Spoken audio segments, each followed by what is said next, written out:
واش الجزائر تعرضت للسرقة تحكيمية قدام نيجيريا؟ هاد اللقطة هي اللي شعلت العافية في السوشيال ميديا. الدقيقة 13 النتيجة كانت باقي 0-0. الجزائر كانت مسيطرة على الماتش، وشعيبي دار واحد العرضية خطيرة من اليمن، وهنا وقع الجدل. الكرة ضبت في يد المدافع النيجيري أجاي، واليد كانت خارجة، ولكن الإعادة بينت أن الكرة قاست الفخذ ديالو عاد مشات ليدو.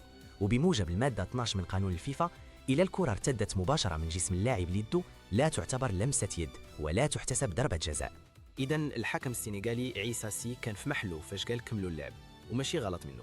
وحتى الفار ما تدخلش، حيت القانون كيحمي المدافع في حالات الارتداد المفاجئ أو الركوشي، يعني ما كاينش تعمد، وقرار الحكم كان قانوني 100%. هاد اللحظة واخا قانونية بقات هي المنعرج. كنت حسبات ديك البينانتي الماتش كان غيتبدل تماما، ولكن تفاصيل القانون الصغير كان في صالح نيجيريا قبل ما تربح ب2-0. واخا هكاك الاتحاد الجزائري ما سكتش، وحط شكايه رسميه للكاف والفيفا كيطلب تفسيرات، واعتبر ان التقدير ديال الحكم ما كانش منصف واخا القانون كاين. ودابا نتوما واش كنتوا عارفين هاد القاعده ديال الريكوشي؟